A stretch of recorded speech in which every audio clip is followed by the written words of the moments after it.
Ele tinha 67 anos, as mãos divididas em mapas, calos que contavam décadas de trabalho, cicatrizes finas como estradas e unhas que nunca mais conheceram a maciez de luvas novas. Na lomba das costas, uma curva que o tempo desenhou com insistência. No olhar, a mesma paciência que havia embalado as noites em que amarrava o cobertor dos netos e rezava para que o pão da manhã chegasse. Em Guadalajara, sobre um sol que parece mais pesado nos meses de obra, esse homem se destacava por não ter luxo algum, apenas uma dignidade silenciosa que ninguém ali parecia notar. Chamavam-no Seu Roberto, era carpinteiro de ofício, mas os anos foram mudando as mãos, dos planos de madeira aos sacos pesados, das ferramentas delicadas às costas que viraram depósito de faltas e necessidades. Maria Helena, sua mulher, havia morrido 5 anos antes. Ela era a memória que Roberto guardava como quem guarda uma fotografia ao peito, pequena, amarrotada, preciosa. Foi ela quem ensinou que trabalho não é vergonha, era herança. E foi por amor aos netos, Sofia, com seus 8 anos, que sorriam com o rosto ainda de criança, e Diego, 10, que já carregava a preocupação com uma expressão mais grave, que Roberto seguia levantando-se antes do sol. A casa onde moravam era uma construção apertada, de paredes brancas que precisavam de nova demão, um piso que gemia quando alguém corria, panelas pequenas para alimentar 4 bocas. Fernando, o filho, era sombra e problema. Entre os dias de trabalho e noites de esquecimento, o álcool tinha tomado dele a responsabilidade que um dia poderia ter sido passada para as mãos do pai. Não foi por culpa única que a vida virou assim, foi por uma combinação de escolhas, desamparo e uma tristeza que estabilizou como morada. Roberto não queria falar disso nas praças, preferia trazer no silêncio do peito a promessa que fizera a Maria Helena. Enquanto pudesse carregar pão, a menina e o menino comeriam. A obra onde Roberto trabalhava era do tipo que cresce rápido e some mais rápido ainda do que a própria cidade. Pilhas de blocos, vigas e um barulho que parece um motor contínuo, martelo, serra, gritos de chefe, decisões que soam como ordens de senhor. Alejandro Mendonça, dono da empreiteira, era a personificação do sucesso Novo Riqueza. Carro preto, relógio que brilhava, uma voz que sabia humilhar com a precisão de quem nunca precisou mendigar respeito. Ele não disfarçava desprezo. Para ele, o trabalho era ferramenta de controle. Para os operários, um ingresso para pagar aluguel e torrar pouco à mesa. Naquele dia em que tudo parecia comum, o sol já escaldava a metal e respirava poeira. Roberto apertou a aliança no bolso, costume que nunca abandonou, e foi para o ponto. Havia um silêncio tenso entre os colegas, o tipo de quietude que sabe quando algo está prestes a explodir. Jorge limpava o suor da testa com o dorso da mão. Raul escondia um olhar para o lado. Alguns riam nervosos, outros apenas respiravam fundo. O patrão caminhou até o centro da pequena assembleia de operários como quem entra numa arena. Tinha uma lista na mão e um sorriso que parecia mais uma lâmina. Temos uma meta hoje, anunciou Alejandro, deixando o papel cair sobre um bloco. Progresso é para quem quer se firmar. Quem não aguenta, que procure outro serviço. Ninguém reagiu. Roberto suspirou, posicionou os sapatos na poeira e, como sempre, começou a carregar. Fazia o que podia. Mas naquele dia havia uma humilhação planejada. Alejandro andava circulando entre os homens, escolhendo nomes como se fossem cartas. Quando parou diante de Roberto, o riso que formou nos cantos da boca era frio. Você, velho, disse, com um tom que pretendia ser leve e que soava cortante. A gente vai ver do que é capaz hoje. Quero que carregue esses, 2 sacos, cada um com 50, 100 quilos, no dorso. E quero você fazer a volta até o caminhão em 5 minutos, sem choro. Anda logo, velho inútil. As palavras caíram como pedras. Havia na entonação a intenção clara de ferir, de dissipar qualquer honra no corpo do homem. Os colegas trocaram olhares, alguns desviaram o rosto, outros soltaram risadinhas desconfortáveis. Roberto não respondeu com palavras. Era como se o corpo, já habituado a aceitar ordens, se movesse por inércia. Ele havia carregado peso antes, peças, vigas, sacos modestos. Mas a imposição daquela prova parecia um jogo vazio para Alejandro. Humilhar era seu passatempo. Acordaram as lembranças de Maria Helena, que em tantas manhãs havia dito: "Não é vergonha, Roberto, é obrigação se for por eles." Era por isso que, mesmo sentindo as costas rachar por dentro, ele se inclinou, enrolou o pano no ombro e deixou que os cordões grossos lhe queimassem a pele. 2 sacos de 50, 100 quilos. O número parecia absurdo. E ainda assim, cada quilo era uma necessidade. O aluguel, a escola das crianças, o remédio, a promessa feita em voz baixa ao altar da lembrança. A cena começou a se desfilar como em câmera lenta. A poeira no ar tremia. O som das ferramentas parecia ficar mais distante, como se o mundo diminuísse a sua música para prestar àquilo. Roberto sentiu os cordões apertarem, os dedos enrijecendo ao redor da corda, as palmas queimando. A primeira passada foi lenta, determinada. O segundo passo foi um sacrifício da carne. O corpo não era mais só dele, era instrumento de provisão. O suor corria como um mapa que mostrava a rota de suas feridas. Alejandro se aproximou e bateu palmas, forçando um riso. "É isso, agora sim, mostra para todo mundo como se carrega a fome." As vozes, risos, comentários, ordens começaram a se fundir num ruído que apertava o peito. Embaixo daquela camada de barulho, um pequeno coro de pensamentos. "Segura, não desmaia, por Sofia, por Diego." Roberto repetia mentalmente os nomes dos netos como quem recita um versículo que dá força. Era impossível não notar a contradição. Um homem que dava tudo por amor, sendo transformado em espetáculo. A cada metro, os cordões cavavam mais fundo nas palmas. Uma peça de carne parecia se abrir para o mundo. Ele sentiu, por instantes, uma fisgada elétrica subindo pela coluna. As pernas tremiam, mas o olhar não perdeu a linha de frente. A trilha até o caminhão, a volta completa, o retorno que simbolizava paga e honra. Atrás havia Jorge, que estendeu a mão no preciso momento em que Roberto tropeçou em uma pedra solta. Não era ajuda, era aparato para que a vergonha se tornasse espetáculo. "Anda logo!" gritou Alejandro, e a frase cortou como navalha. "Mostra que você vale alguma coisa." A praça improvisada da obra não era lugar para piedade. 1 ou 2 dedos dos presentes começaram a vibrar entre a humilhação e a comoção, e já soalhias, muitos escolheram a peculiar neutralidade de quem teme colocar-se contra o chefe. Alguns respiravam como se tivessem visto algo que não poderiam negar. Outros permaneciam quietos, olhando com aquela mistura de pena e vergonha que frequentemente acompanha o olhar do espectador. Na metade da volta, Roberto quase caiu. O peso o forçou para frente. O suor lhe escorria pelo rosto e enchia os olhos com sal.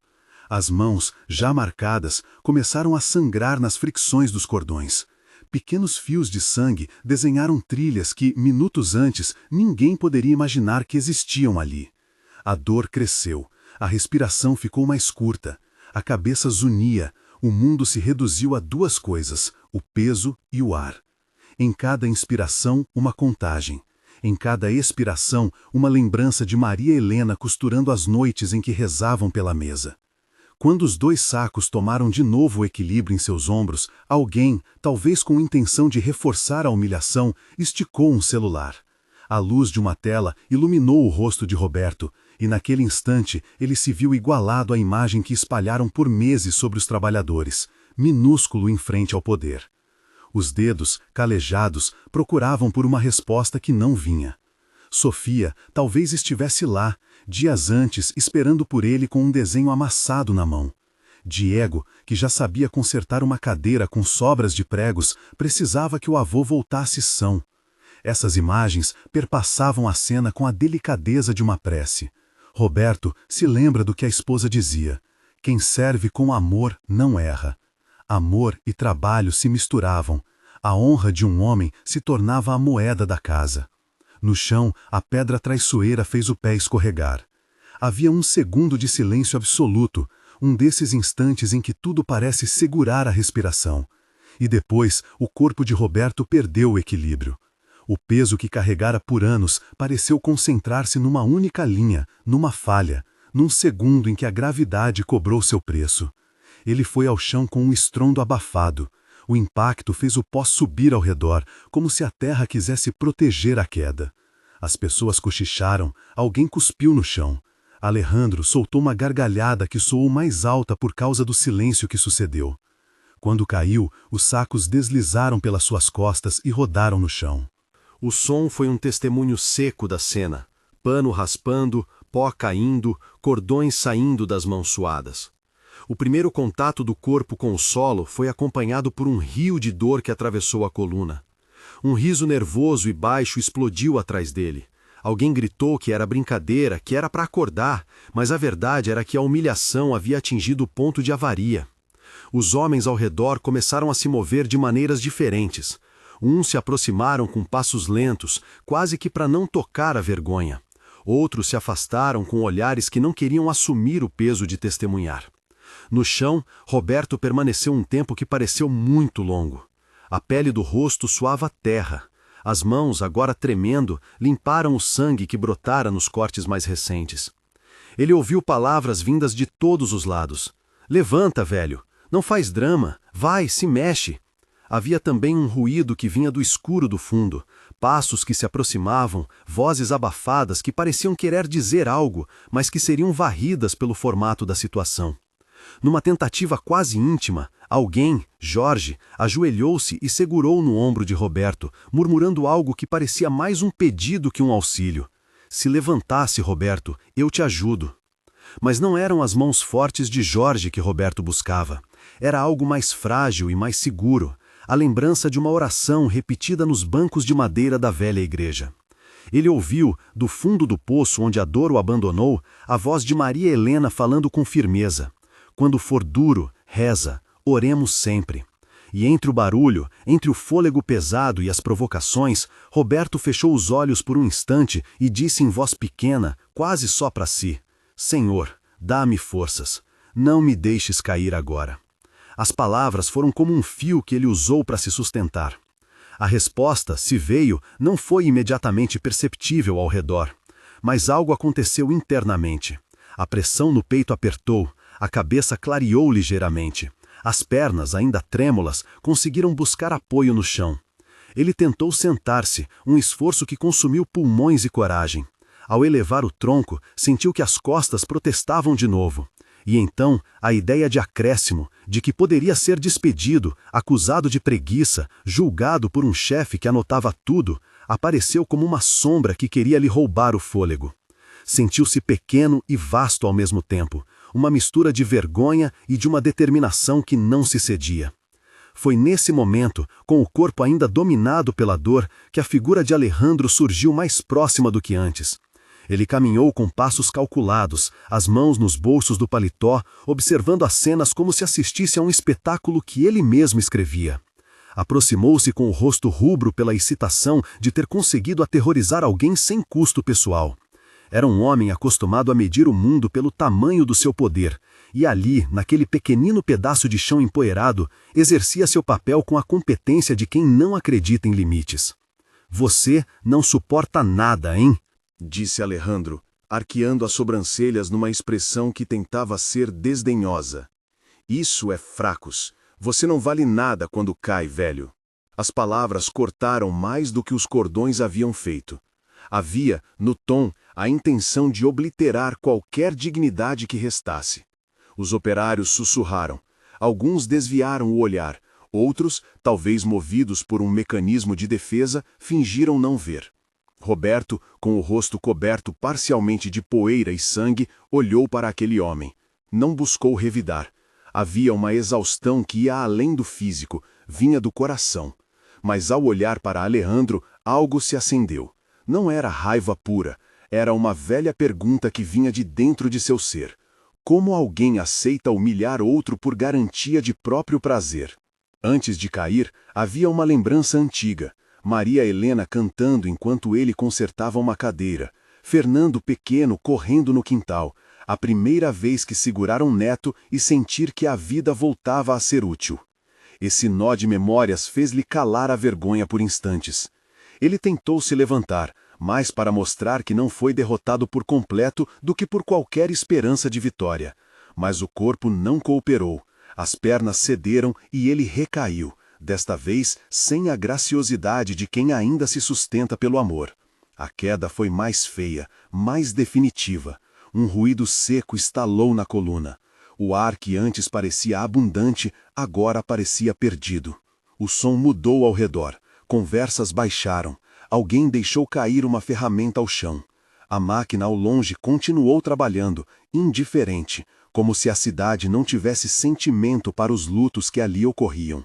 Sofia e Diego não estavam ali, ou pelo menos não naquele momento, mas o pensamento deles era como uma pequena chama alimentando o homem no chão. Ele sentiu uma onda de pânico subindo, e naquela onda veio, outra vez, a oração, um pedido tão simples quanto firme. Jesus, se tu existes, não me deixes assim. Cuida de Sofia e Diego. A voz foi quase inaudível, mas para ele soou como um grito em um túnel profundo. Por um instante, quando tudo parecia perdido, o mundo se dividiu entre antes, o tempo em que as mãos carregavam, e depois, o momento em que as mãos não podiam mais. As sombras diminuíram, e a luz do sol parecia mais agressiva, como se quisesse iluminar a vergonha. Alejandro cruzou os braços e olhou para o conjunto dos homens, esperando talvez que algum toque de culpa se manifestasse. Nada. Somente alguns gemidos e o barulho contínuo da cidade. E ali, no chão, com as mãos ainda sangrando e o rosto coberto de poeira, Roberto esperou. Esperou que alguém fizesse mais do que julgar. Esperou que a mão de quem tinha poder se tornasse um auxílio em vez de um espinho. Esperou, em segredo, que uma presença desconhecida surgisse e transformasse o espetáculo em cuidado. Se essa história está tocando você, inscreva-se e acompanhe. Há outros corações que precisam ouvir que não estão sozinhos. Após o pedido silencioso e a tentativa de se recompor, o corpo de Roberto cedeu de vez. A dor dominou com honestidade e crueldade. Ele sentiu, com clareza, que algo ali havia se rompido de vez, não apenas ossos, talvez, mas o tecido de segurança que o mantinha a cada manhã. A respiração ficou curta, os pensamentos tilintavam como moedas perdidas.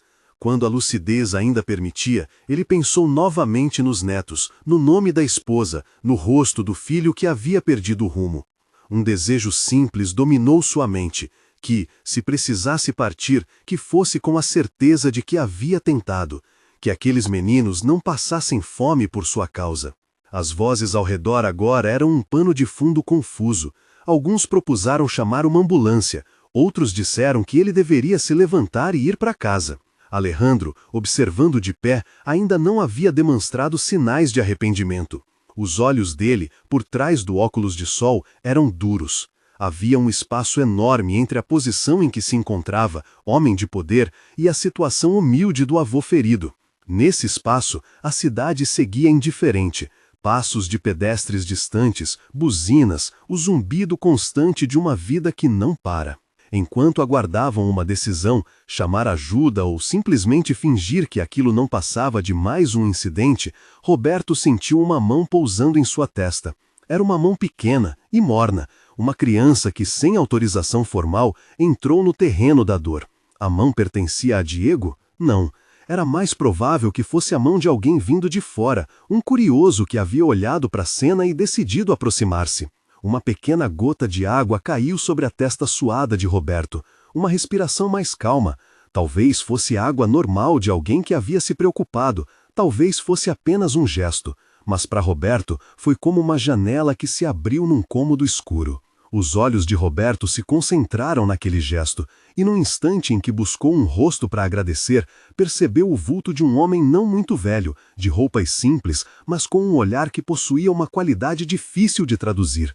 Parecia tranquilo de uma maneira que não tem relação com a indiferença. Havia uma serenidade que não era do mundo da obra, nem dos carros ou dos relógios. Era um tipo de paz que vinha de calma interior, um olhar que reconhecia a dor como algo que importa. Mas ali, antes que qualquer palavra pudesse atravessar os lábios daquele homem, a cena se interrompeu como se o próprio tempo tomasse cuidado. A poeira continuou caindo, Os olhos do grupo fixaram-se no chão e algo no ar mudou, só que ainda não se sabia como. O ruído de um martelo cessou, uma mão largou a marreta e a todos, por um instante, só restou a presença do corpo de Roberto pesado sobre a terra e a espera pelo que viria a seguir. O homem que se aproximou ficou por um momento na borda da cena, quase esquecendo de respirar. Não parecia importante a cor da roupa que vestia, nem mesmo o corte do cabelo. Havia algo na maneira calma como os ombros dele descansavam que mudou a geometria do lugar. O vento, que até então batia com ar seco e indiferente entre as vigas, fez uma curva e trouxe um silêncio que não parecia natural. Um silêncio que mandou as máquinas calarem e as vozes diminuírem, como se o mundo inteiro tivesse sido convidado a ouvir. O estranho olhou para Roberto e, com voz que não precisava forçar compaixão porque ela já nascia dela, chamou-o pelo nome. Roberto. A palavra, dita com simplicidade, teve o efeito de um membrete antigo, de algo que há muito não era pronunciado em campo de humilhação. Era como se alguém tivesse encontrado o número certo na fechadura de uma porta que Roberto imaginava trancada para sempre. Senhor, balbuciou o homem no chão, mais surpreso do que esperançoso. Não era raiva, era a surpresa quebrada pela necessidade, aquela que se confunde com gratidão antes mesmo de existir certeza. O estranho aproximou-se com passos leves, não como quem invade, mas como quem entra numa casa já conhecida. Ele colocou a mão sobre os ombros de Roberto, um gesto que não doeu, não causou espetáculo, apenas pousou e segurou. Solte, disse ele. Não exigiu, orientou. Deixa que esses sacos vão para o chão. Roberto tentou obedecer como num reflexo que vinha da própria sobrevivência. Ao aliviar o peso, não houve ruído estrondoso nem flash de luz. O que aconteceu foi uma coisa mais doméstica e por isso mais convincente. Os sacos tocaram o solo com uma suavidade que contrariava a expectativa. Pareceu que a gravidade, por um instante, se dobrara à misericórdia. As cordas deslizaram das palmas machucadas sem rasgar mais pele. O ar que havia ficado preso no peito de Roberto saiu numa expiração longa, como se alguém finalmente deixasse de segurar a respiração por anos. A dor não evaporou num passe, não era cinema, mas algo nela virou figura segundo outra ordem. A angústia antes cravada cedeu espaço para a clareza. As mãos de Roberto, ainda sujas, já não ardiam do mesmo jeito. Os cortes começaram a estancar, a pele ali fez como se lembrasse de que é capaz de fechar o que foi aberto. Foi um processo, não um truque. Os olhos dele se encheram de água e não havia vergonha ali, apenas surpresa. Assim que seus ombros se libertaram do peso, ergueu lentamente o rosto e viu, pela primeira vez naquele dia, que não estava só. Os operários ao redor não sabiam onde pôr os olhos. Alguns taparam a boca, outros se aproximaram como quem quer confirmar uma impressão. O telefone que filmava tremeu nas mãos de quem tentava entender. Jorge, que já se acostumava a segurar as pontas do que era frágil, ajoelhou-se ao lado de Roberto e deixou cair a máscara de neutralidade do seu rosto. As lágrimas vieram discretas, mas verdadeiras. Alejandro ficou a poucos metros, imóvel. O rosto dele enrijeceu como se fosse uma estátua que não sabia bem o movimento seguinte. O paletó parecia mais pesado de repente. Aquele homem, que até então medira a vida em termos de ganho e de humilhação alheia, viu algo que não estava nos seus planos. A dignidade de quem fora acusado sem defesa retornava como se alguém a devolvesse por direito. O estranho virou-se para Alejandro. Não foi um ataque, foi uma pergunta. E tu? Por que te sustentas de tanto desprezo? As palavras, diretas, eram menos um julgamento imediato e mais uma exposição de uma ferida que o patrão havia aprendido a proteger com o mesmo endurecimento que gente usa para não ser ferida de novo. Alejandro riu, um som que tentou retomar o domínio. Esse velho precisava de teste, trabalho é para os fortes. As palavras saíram rápidas, antes que o homem pensasse direito. No fundo do riso havia um tremor que ninguém havia notado antes. Quantas vezes foste humilhado para que agora humilhes? Perguntou o estranho, sem acusar com ódio, mas com uma precisão que cortava. Quem te ensinou a medir os outros com a régua do próprio medo? A plateia da obra engoliu seco. Algumas vozes murmuraram que aquilo não era assunto deles. Outras, num impulso de memória, viram um jovem Alejandro em imagens que ele mesmo preferia esquecer. Um menino que precisava pedir trocos na esquina, que ouviu portas fecharem quando a família não pôde pagar uma conta. A dureza dele era uma armadura construída sobre uma infância que não teve misericórdia. A questão do estranho abriu uma fresta nesse armamento. Alejandro, que sempre soubera manipular as situações, não disfarçou a surpresa de ser visto por dentro. Seu rosto mudou. Os olhos, antes vigiando para punir, recuaram para um lugar que guardava feridas antigas. "Você não sabe do que eu passei", respondeu ele, com uma voz que não conseguia sustentar o tom agressivo por muito tempo. "Não", falou o estranho, com um aceno que não era condescendente. "Não sei os detalhes, mas sei do peso que se acumula nas costas quando ninguém estende a mão. Sei do modo como a dor pode nos transformar em algo que cruza a linha. Ainda assim, transformar dor em crueldade só multiplica o sofrimento." Houve um silêncio que não era constrangedor, mas deveras expectante. As palavras do estranho não apenas desafiaram Alejandro, elas iluminaram uma trajetória que o patrão conhecia, mas tentava esquecer. Os colegas viram pela primeira vez que o homem que humilhava outros carregava dentro de si as próprias cicatrizes. Esse reconhecimento não justificava as ações, mas explicava uma origem que ninguém ali havia sido convidado a considerar. Alejandro tropeçou nas palavras. Em algum ponto da sua história pessoal havia uma oportunidade de escolha, e há anos ele vinha escolhendo revidar com desprezo. Mas ali, diante de tantas testemunhas, a máscara começou a cair. Os olhos dele ficaram marejados, inexplicavelmente humanos. Uma mão, que antes tocava o bolso do relógio com arrogância, buscou um lenço. As lágrimas vieram rápidas, sem aviso. Eu perdi alguém", murmurou, como que confessando a um altar improvisado. "Perdi um irmão que sempre me explicou que o mundo era duro. Eu jurei nunca ser vencido pela falta, e me tornei isso." A voz atravessou a obra com honestidade desconfortável. Era a primeira vez que um gesto de arrependimento nasceu de palavras autênticas e não de conveniência.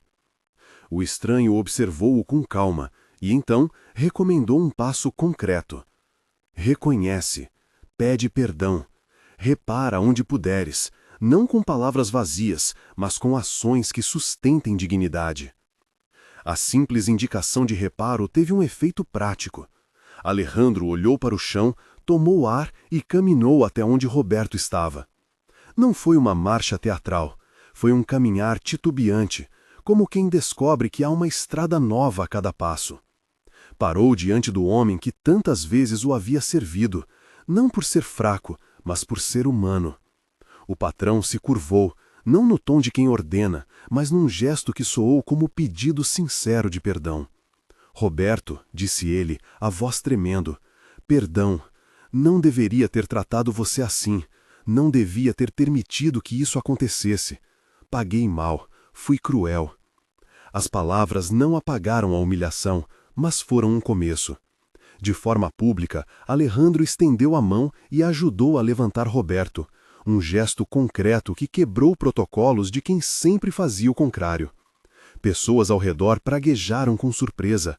A cena de um patrão tocando um trabalhador com cuidado teria sido impensável no dia anterior. Quando Roberto se ergueu, o primeiro movimento não foi de rancor. Era de quem, tendo recebido uma gentileza inesperada, reconhece que o mundo pode ser diferente. O estranho permaneceu ali, observando.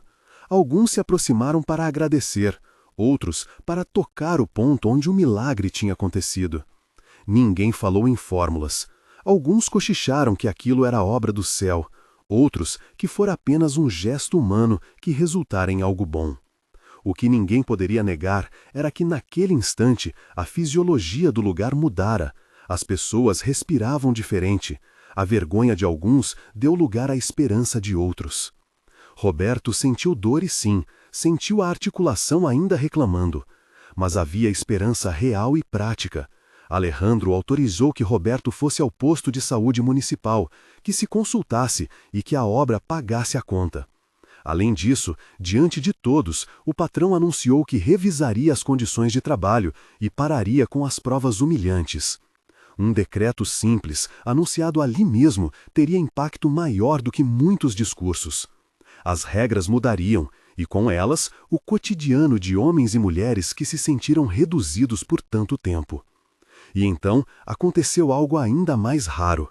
Alejandro, com as mãos trêmulas, tirou um envelope do bolso, abriu-o e entregou a Jorge, pedindo que fosse usado para garantir a escola dos netos de Roberto, comprar os remédios que precisavam e cobrir os dias em que o avô não pudesse trabalhar. Era uma reparação que não tornaria tudo como antes, mas era um concreto começo de correção. A cena pôs em movimento outras reações. Alguns operários se abraçaram, outros ficaram quietos, com um ar de quem tenta traduzir aquela mudança. A pequena comunidade de trabalho, até então acostumada a ver chefes e servos em uma hierarquia rígida, assistiu a um reparo que antes só surgia em histórias. As histórias, contudo, agora aconteciam ali mesmo, com gente suja de cimento e olhos que brilhavam. O estranho se pôs a um lado, observando a rede de ações que sua presença tinha desencadeado.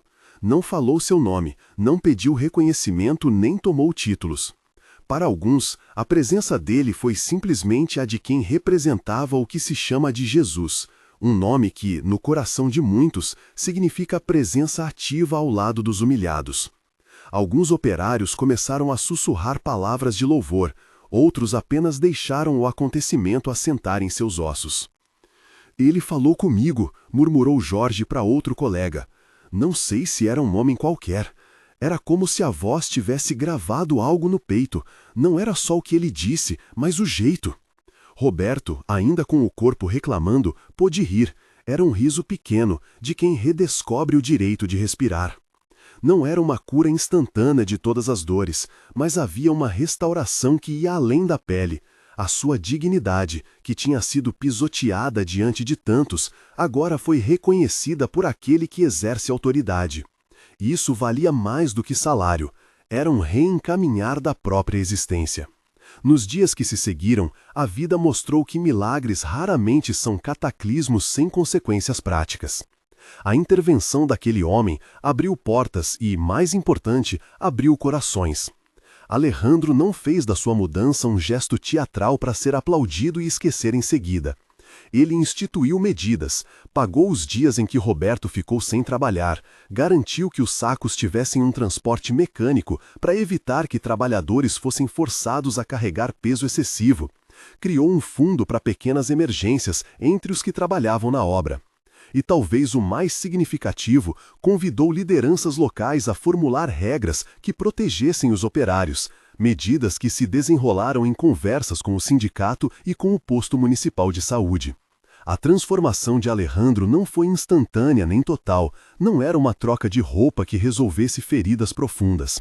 Foi um processo feito de passos pequenos e de encontros que expuseram memórias antigas, tristezas contidas e, finalmente, o reconhecimento de que sua postura anterior havia ferido. Ele começou a frequentar um pequeno grupo na igreja local, ajudado por pessoas que testemunharam a cena e que não queriam perder a oportunidade de caminhar com ele.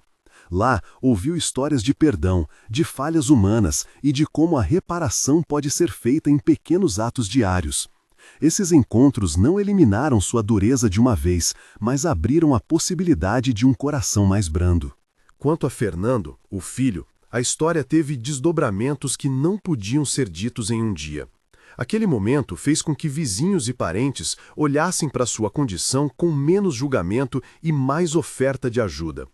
Alejandro, tocado pela imagem de um avô caído que só carregara a vida porque era movido por amor, resolveu fazer algo prático. Ofereceu a Fernando uma oportunidade de trabalhar na administração da obra, num cargo que permitisse horários regulares e estabilidade, mas também encaminhou apoio para que ele tivesse acesso a um programa de reabilitação e acompanhamento psicológico. Não foi promessa de cura imediata, foi oferta de suporte e de dignidade. Fernando, surpreendido, viu-se diante de uma alternativa concreta. Não foi fácil. Dias de resistência, recaídas, conversa com médicos e com a família. Mas havia um elemento novo. Não mais o desprezo, nem a culpa que o paralisava, mas uma rede de apoio que o convidava a caminhar. Em muitos momentos, o processo parecia pequeno demais diante do estrago que o álcool havia feito, mas a presença de pessoas que não o viam como um estorvo e sim como alguém que podia mudar foi decisiva. Os netos, Sofia e Diego, receberam atenção imediata. A escola onde eram matriculados passou a ter ajuda para material escolar. O bolso de Roberto deixou de ficar tão apertado. Alejandro chegou até a organizar uma campanha na própria obra para arrecadar fundos para atividades extracurriculares das crianças, algo que antes ele sequer considerara. A comunidade inteira mudou de tom. O que antes era um olhar de indiferença passou a ser um compromisso, tímido, porém real. O mês seguinte mostrou cenas que antes pareciam improváveis. Roberto, com a permissão do médico, voltou a trabalhar em tarefas menos pesadas, voltando à carpintaria que tanto amava. Suas mãos, que já haviam feito móveis e camas, foram convidadas novamente a restaurar cadeiras e portas. Havia uma alegria mansa em manusear ferramentas que não esmagavam. Não todas as manhãs foram fáceis. Houve dias de dor, noites em que o corpo reclamou, mas as feridas emocionais, muitas delas, começaram a cicatrizar. Ele descobriu que podia olhar para sua imagem no espelho sem que a vergonha dominasse a cena.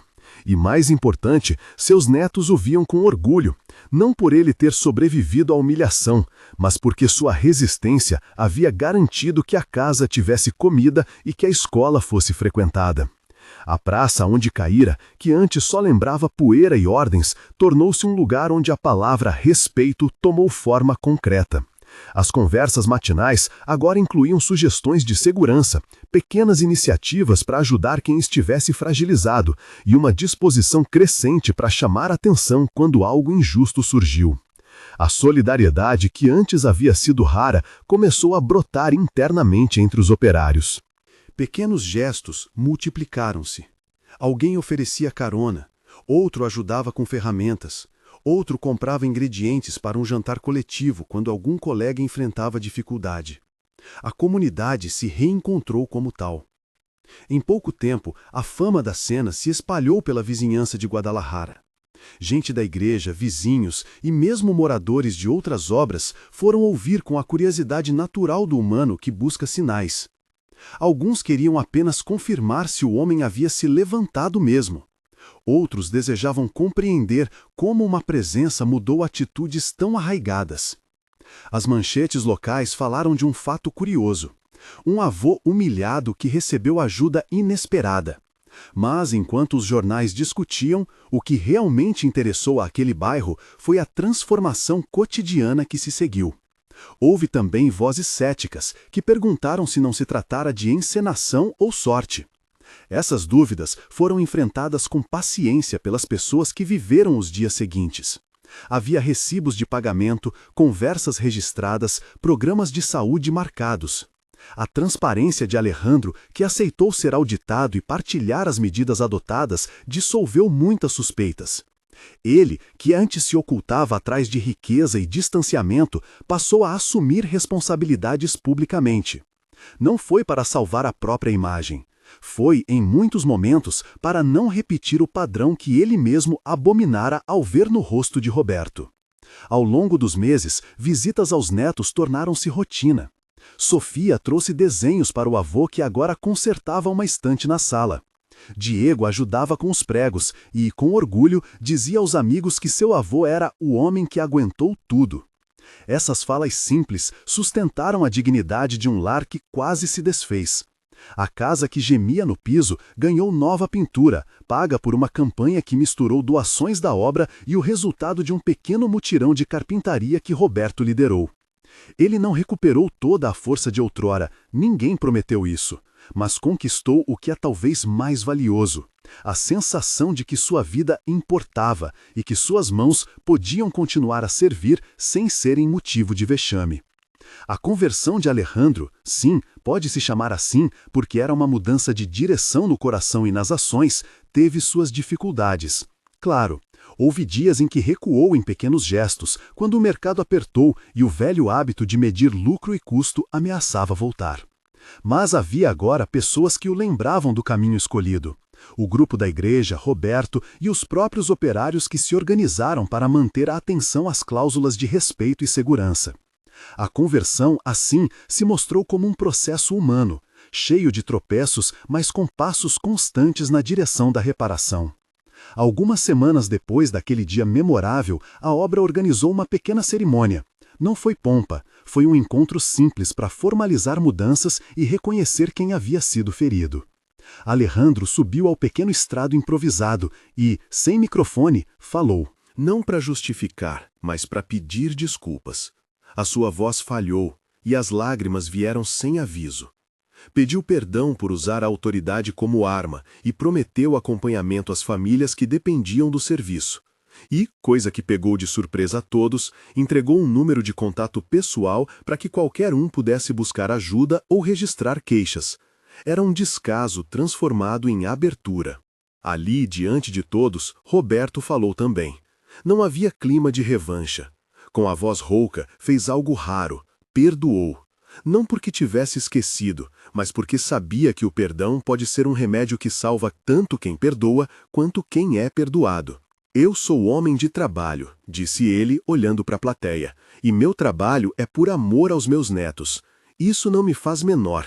Hoje eu agradeço a quem me ajudou e peço que, se virem um homem caído, não o deixem no chão. As palavras ecoaram. Alguns enxugaram os olhos. O estranho que havia estado atento em toda a cena não apareceu naquele encontro. Muitos tentaram encontrar sua presença para agradecer, mas ele parecia ter desaparecido do mesmo modo discreto com que chegara. Alguns dizem que viu-o partir pela rua da igreja, outros que o viram entrar num ônibus sem destino certo. A verdade para muitos era que a ação que aquele homem desencadeara já não dependia da sua presença física. Havia raízes pequenas, práticas, que continham a semente do que ocorrera. Os meses seguintes consolidaram um novo padrão, não uma utopia, mas uma realidade mais humana. Em Guadalajara, ao redor daquela obra, surgiram conversas com prefeituras, unidades de saúde e pequenos empresários para discutir condições de trabalho. O caso de Roberto virou referência local para o que se podia e devia ser feito quando a dignidade de alguém era ameaçada por práticas abusivas. Diversas histórias que antes eram invisíveis passaram a ter um ouvido. E no centro de tudo estava a lembrança de Maria Helena, a mulher cuja fé serenava Roberto. Ele, que tantas vezes tinha rezado na beira da cama antes de dormir, agora tinha motivos renovados para agradecer. Não que tudo estivesse resolvido, havia problemas ainda por vencer, mas a escada de esperança preparara novos degraus.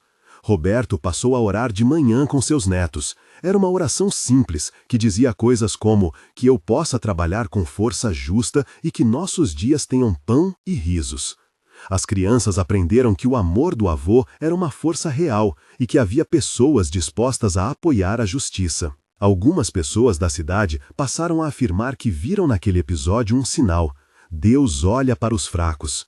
Outras, mais cautelosas, lembraram que milagres são, muitas vezes, pontos de inflexão na vida de alguém, e que o trabalho continuaria sendo humano, com esforços e dificuldades. Entre essas vozes diversas, uma coisa permaneceu: a sensação de que o mundo pode mudar quando alguém escolhe reparar. O narrador poderia interromper aqui com uma lição pronta. Mas a vida não funciona sempre como moral de história. O que podemos garantir é que naquela esquina de Guadalajara, um avô de 67 anos que carregara 100 quilos e suportara a humilhação pública encontrou ajuda que transformou sua trajetória. Encontrou ainda algo mais: a confirmação de que o amor, quando posto em ação, age nas coisas práticas. Não porque seja fórmula, mas porque altera corações e cria alternativas. Essa experiência foi singular, não é receita. Cada história de dor e restauração tem seu próprio desígnio. Seja qual for sua experiência, vale lembrar uma verdade tranquila. Há momentos em que o cuidado de um estranho muda destinos.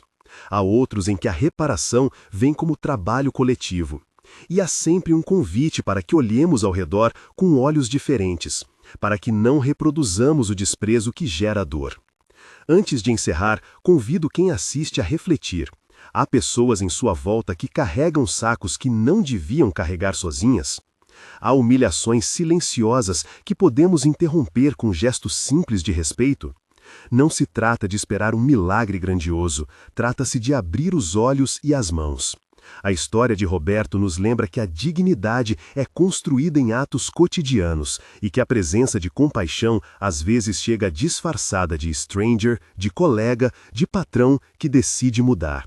Agora, façamos uma oração, breve, humilde e comum, pedindo força e sensibilidade. Senhor, obrigado por ver cada vida que sofre, por não ignorar quem se encontra humilhado. Dá-nos olhos para reconhecer quem precisa, coragem para estender a mão e sabedoria para reparar onde fomos quebrados. Não prometemos milagres, pedimos com fé e prudência que o teu agir toque corações e inspire ações que sustentem a dignidade de cada pessoa. Se possível, Senhor, guia quem tem poder para que faça o justo. Sustenta os que estão cansados e ofereça caminhos de cura aos que caminham em processos longos. Em nome de quem serve e protege. Amém. Esta foi a experiência singular de Roberto, um avô que carregava 100 quilos e foi humilhado, e que, por um encontro inesperado, encontrou ajuda que o restaurou de formas que iam além do físico. Se esta história tocou você, conte nos comentários. Já houve um momento em que alguém apareceu para ajudar quando você menos esperava? Compartilhe a sua experiência ou marque alguém que precisa ouvir que não está sozinho. Se quiser ver mais histórias de fé e restauração, inscreva-se no canal e compartilhe este testemunho com quem precisa de esperança.